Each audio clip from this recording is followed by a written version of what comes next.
This book is set in the late 80s, right? The man can do no wrong. There's 2 sides to every story, or 3 sides to every story. Let's try that again. My book boyfriend. I stumble over it every time. Hi everybody, it's Audrey and welcome back to Chapter and Converse, and welcome to part 2 of what I read in December. So if you guys have followed me through my year-end recap, reading journey, favorites, one of these is going to look very familiar to you guys. But I'm happy to say I ended the year on a really good reading note. So I read 120 books total through the year, which is the most I've ever read. And I 1000% pushed myself a little bit because I did not want to end the year on 119, even though that book was by far one of my favorite books of the entire year. But I wound up getting to that nice round 120 because I do love nice round even numbers. So very exciting. But I have had so many amazing reads this year. And again, if you guys have followed my year-end content, you would have heard, seen, listened all about it. But today we are here for part 2 of December. So if you missed part 1, I will link that for you guys above and down below, and you can check that out. And then we're just going to dive deeper into what I read in December. So I definitely rocked the holiday theme a little bit. The first one I want to talk to you guys about is the Peter Swanson novella, The Christmas Guest. So given that this is a novella and it's a thriller, I feel like there's very limited things I want to say plot-wise about this book, other than I absolutely loved this book. So this is his first novella, and I have to say I'm amazed he managed to cram so much story, and I say cram with love, cram so much story and character into such a small book. The man can do no wrong. So this book is set in 1989. I had to fact check myself for half a second, and we are following an American student named Ashley Smith. So she is studying abroad over in London, or outside of London, and she does not have any family to return to for the Christmas break. So she is all set to just spend Christmas alone in London, and then she winds up getting an invite from a fellow student, Emma Chapman. So they're not quite friends, but they are low-key and passing acquaintances. And Emma, kind of a bit of an it girl-ish. She definitely has some money. She's like described as having, like cashmere sweaters and fancy bags and that kind of a thing. So Ashley cannot say no, and she's very excited to go spend the week in the Cotswolds at Emma's family's mansion. So Emma has a brother named Adam, and she kind of warns her that her family's like a little, family, but off Ashley goes, and things happen. So we are seeing this story through Ashley's journals, which I really liked. So there's definitely that epistolary kind of casualness to it, and we are seeing how the trip unfolds and all of her observations about Emma and Adam and her family through Ashley's eyes. And she is definitely wide-eyed and taking it all in and totally enamored by all of it. And I think I said this when I hauled the video or talked about it in a previous one. It's a Peter Swanson book, so there's going to be some degree of there's blood on the cover, and it's absolutely fantastic. So super quick read. Yes, you could wait till next year to read it, but you could also read it whenever you feel like it, and I would, because I thought it was fantastic. I already read it, but you know what I mean. I loved it. I loved it. I loved it. And I will talk about this in my 2024 goals video, which I feel like you guys would have seen by now. I would hope you have. So he is definitely an author I want to read to 0 in 2024. So a little sneak peek at my goals there. I have 2 current books, and then he has a new book coming out next summer. So totally feasible. Making plans. Okay, next book. The next book I have is The Coworker by Frida McFadden, and this was gifted to me by Heather, so thank you again so much, Heather, for this. This is my second Frida McFadden book. So I read The Housemaid, and I feel like so many other people instantly fell in love with Frida McFadden's quick, bingeable, twisty thriller vibe that she has going on. And this book is totally different than The Housemaid, but still has that very similar quick, bingey, gobble it up kind of a feel to it. So in this one, we are following 2 women who work at an office together. And as someone who used to work in an office, and now I fortunately do not have to commute to an office. I love office culture books so much, and it gets me thinking, like, why aren't more books set in an office setting? Because it's so ripe for gossip and backstabbing and drama and all sorts of things, which Frida packs a ton of into this book. So in this one, we have a woman named Dawn Schiff, and she is an accountant for this firm, and she is very regimented by the book, like there at the same time every day, very much a rule follower, very much a process follower. And one morning, she's not there. So a coworker of hers, Natalie, who sits in the cubicle next to hers, is intrigued, wondering, a little bit worried about why Dawn is not at work, because that's extremely out of character for her. And then Natalie gets a phone call from Dawn, and all she says is, "Help me."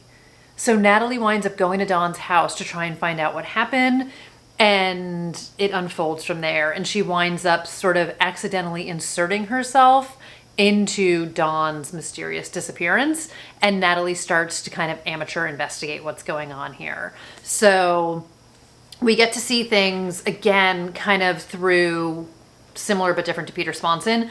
We see kind of a past timeline through Dawn's emails. So we get to see things in her voice, through her eyes, her perspective. And then in present day, we get to see Natalie not only investigating, but also responding to things that have happened in the past and responding to questions. So we're kind of like, there's two sides to every story, or three sides to every story. Let's try that again. There's three sides to every story, yours, mine, and the truth. So we get to see Dawn's, Natalie's, and try and figure out for ourselves wherein lies the truth. So definitely bingeable, definitely a fun time. I enjoyed the twists and turns. I enjoy the leaning into darkness that Frida McFadden does, and I definitely am going to be reading more from her. So I do have the second book in The Handmaid. I keep wanting to call it The Handmaid's Tale. In The Housemaid. Did I call it The Handmaid before? The Housemaid. I have The Housemaid's Secret, and then book 3 in that series is coming out in 2024, so I'm excited for more of that. And then I also own The Locked Door, I want to say. So again, definitely a fun visual book, author, read. Very fun. Thank you, Heather. Very, very fun. I was very excited for that. Okay, next up, I think I'm going to save the best for last. All right, hold on. I have to do a little reshuffle over here. Okay, this is actually the last book I read this year, and this is Murder on the Christmas Express by Alexandra Benedict. So funnily enough, which I didn't actually realize until I was doing some year-end prepping research kind of stuff, I knew I read Christmas Murder Game last year, which was Alexandra Benedict's first book. It actually was the last book I read last year also, so kind of funnily enough, she was the last book I read this year too, which I did not plan. But this was surprising to me in that the way Christmas Murder Game looked, kind of a very similar cover to this in like a branding kind of a way, and in a story of like family members returning to the family home to compete, and the winner was going to kind of win the keys to the castle, so to speak. I thought that was going to be a cozy mystery, and it definitely had dark turns in it, which I very much enjoyed. I also kind of thought this was going to be cozy-ish. So this definitely has a Murder on the Orient Express vibe to it, as you can probably tell even just from the title. And this book went real dark, real fast, and I was not prepared for it. So in this book, we get a group of strangers who are boarding a train to the Scottish Highlands. Everyone's trying to get to their destination for Christmas. And when the book begins, we already have snow is falling, train lines are covered, trains are getting canceled, so limited people can be on this train because a lot of the stops are not being stopped at, so not everybody boards the train. And we have our cast of suspects and characters. And in the opening pages of this book, we know that somebody is kind of caught in a precarious situation. And then we go backwards in time of everybody boarding the train, and we get to meet everybody.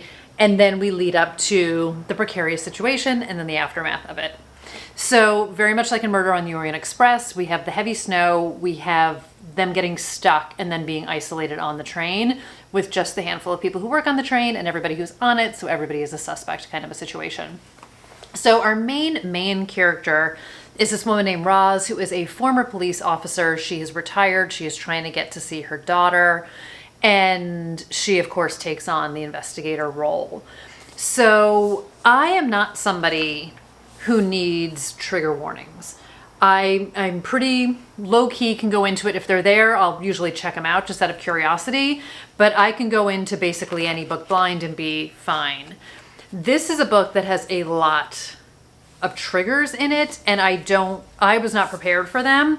Again, they didn't bother me in a personal way, but I can see how things in this book would be unsettling for some people, especially if you're not prepared for it, because I do feel like this book is packaged and kind of pitched in a much softer way than what the content actually is. So I would advise you dig into it.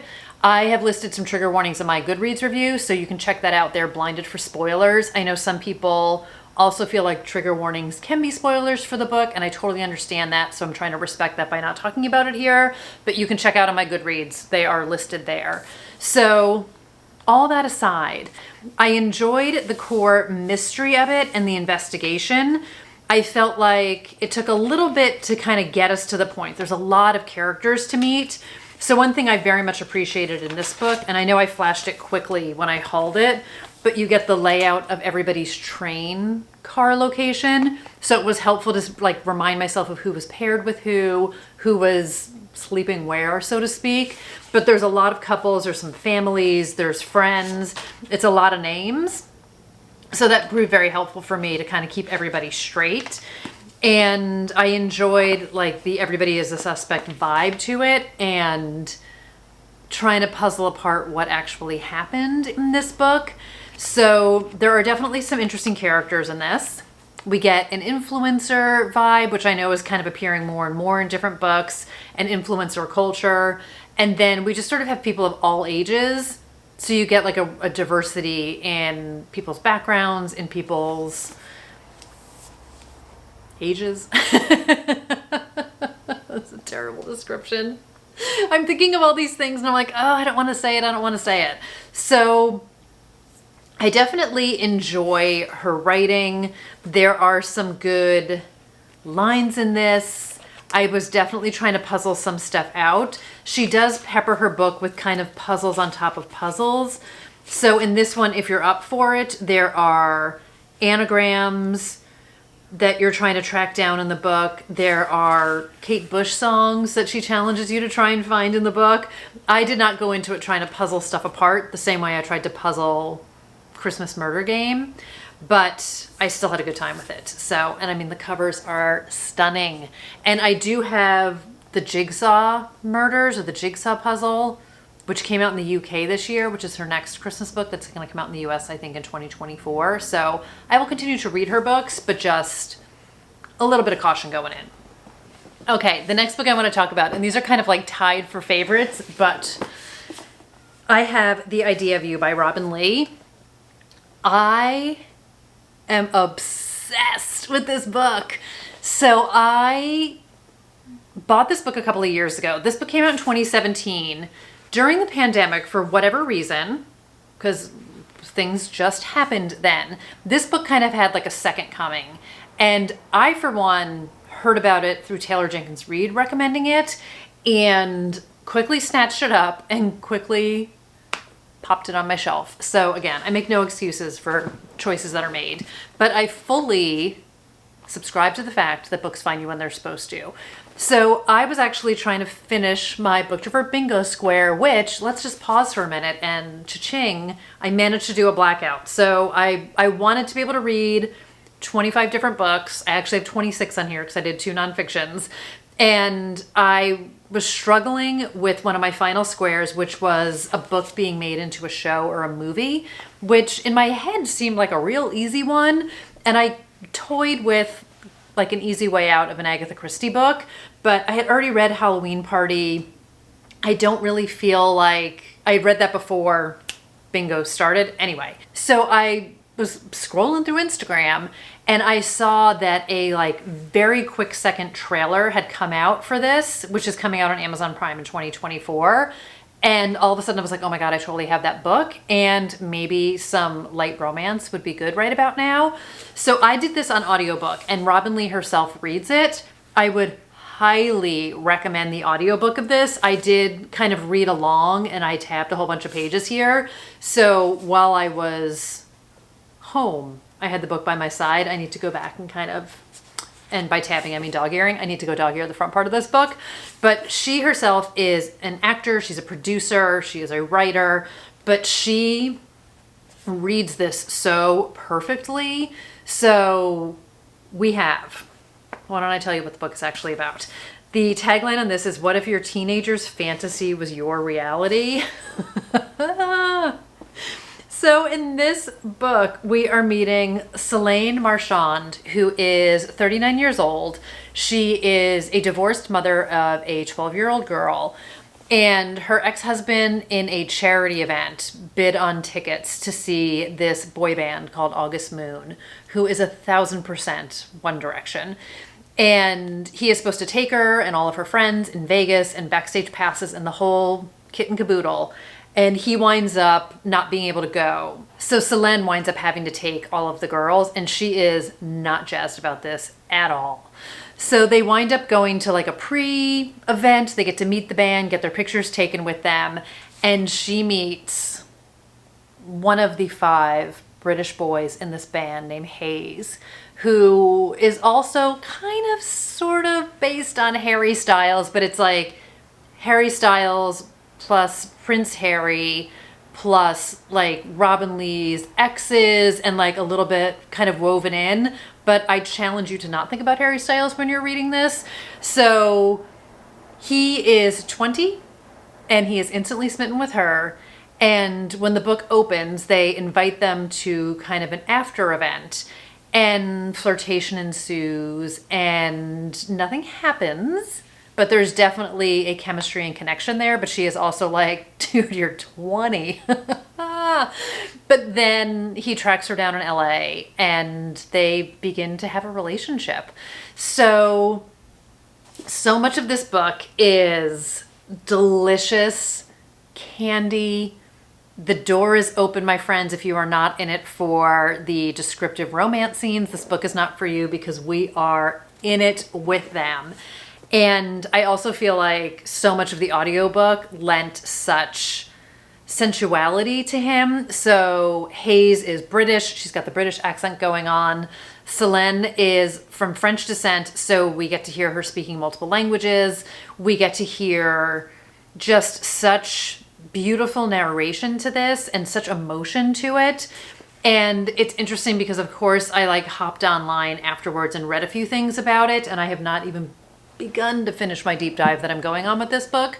But she said that she had set out to write a book that really talks about sort of something she was facing as an actress, where women of a certain age, and I know I've talked about this on here before, start to become invisible sort of once you hit your late 30s into your 40s and beyond.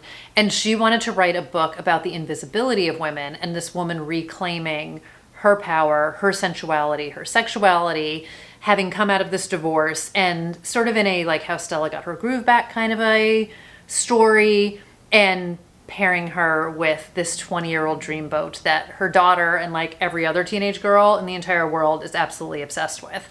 And this book became, I think, so much more because there is just this incredible connection and intimacy between the two of them that I feel like you can absolutely understand why they are together.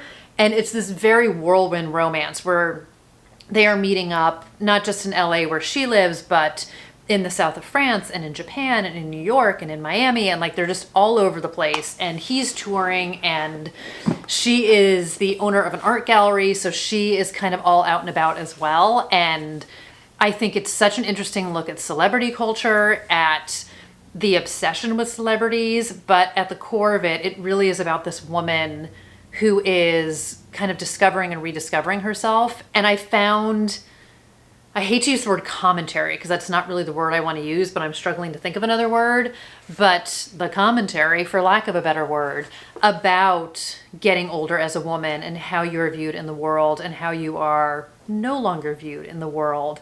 And it's such an interesting story, and I just loved it so much. So it's emotional, it's funny, it's heartbreaking.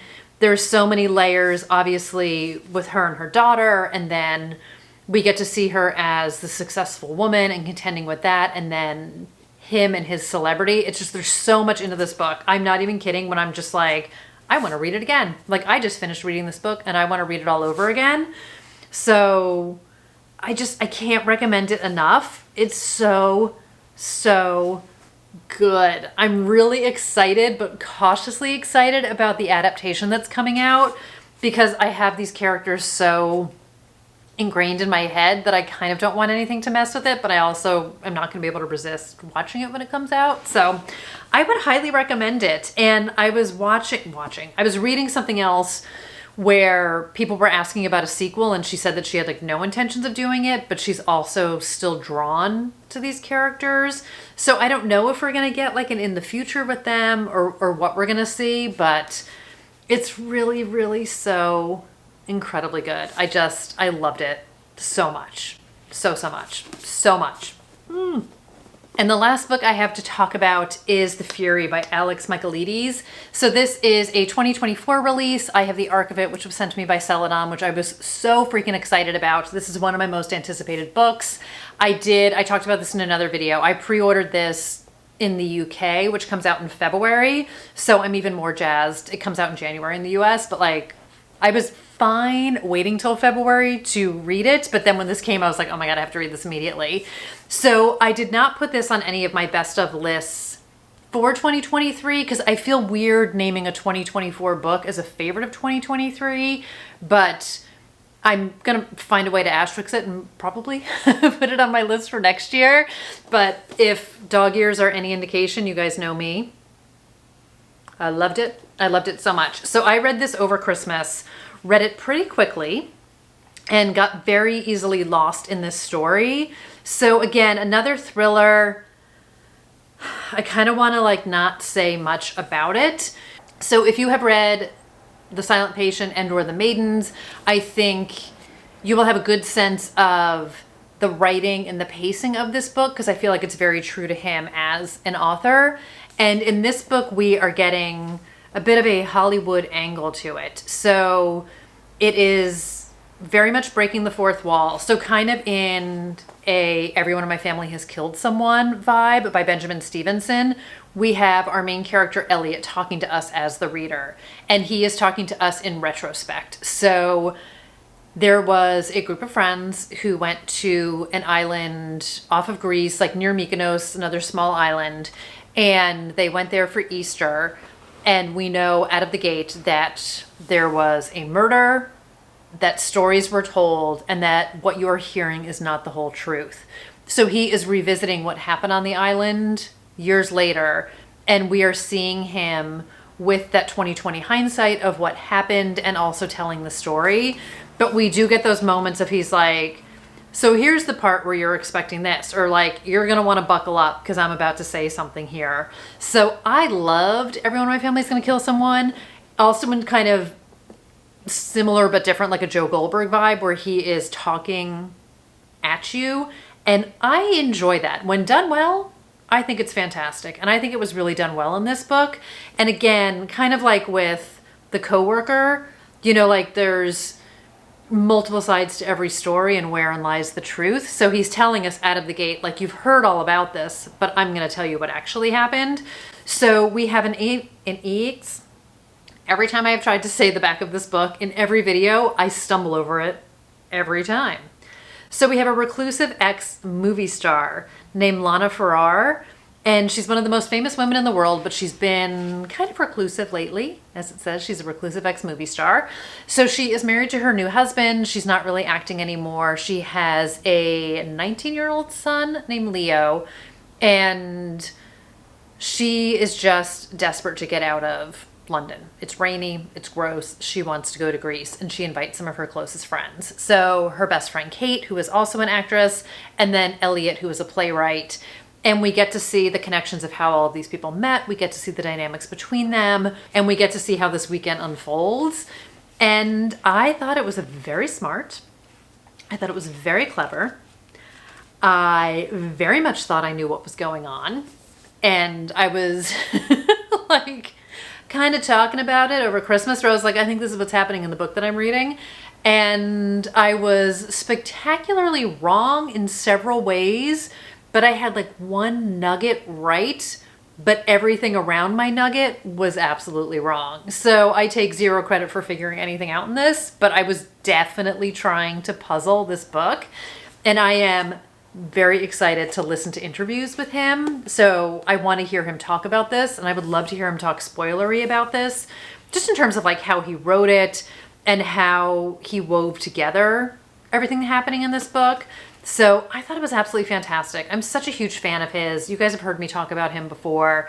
I binged a bunch of interviews with him, kind of probably definitely like the second half of the year, kind of leading up to Nano, talking about his writing process, very transparently talking about the pressure of it, the pressure after The Silent Patient, his career as a screenwriter himself.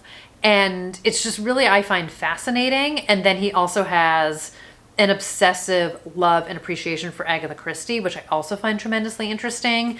And as I am making it not necessarily a 2024 goal, but I mentioned this in another video also, like a life goal, I want to read more of her books, and knowing sort of how little nuggets from her books are woven in like a little bit of an Easter eggy way. And then he definitely gives you a little Easter egg if you have read his other books. So they are there for the taking as well. And if you haven't, it's totally fine. They're not connected in any kind of way. You can read them all independently, but he definitely does a thing that, like, his books take place in the same universe, basically, is what it is.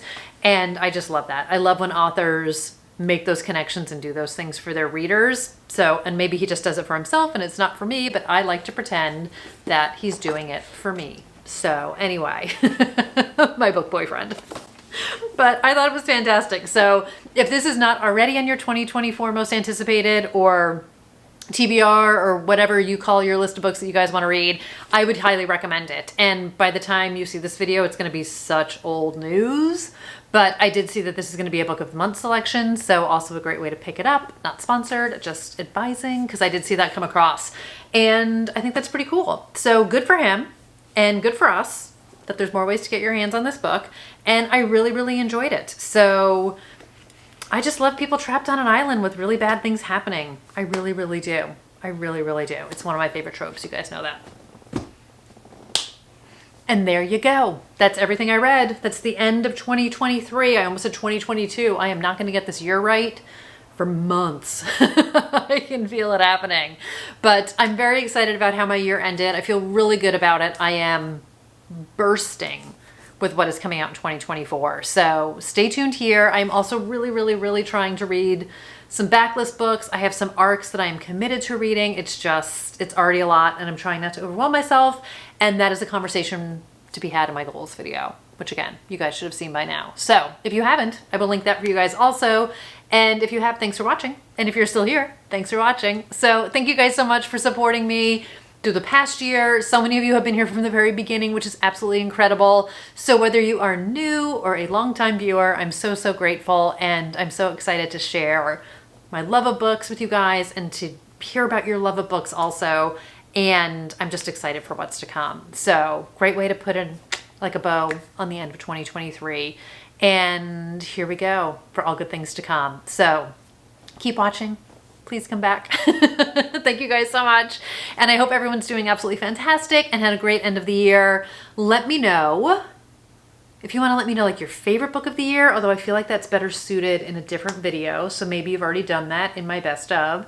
Why don't you let me know what was the last book you read in 2023? Let's do that. What was the last book you read for the year? And we'll just take it from there. All right. Thank you guys so much. I will see you in the next one. Bye, everybody.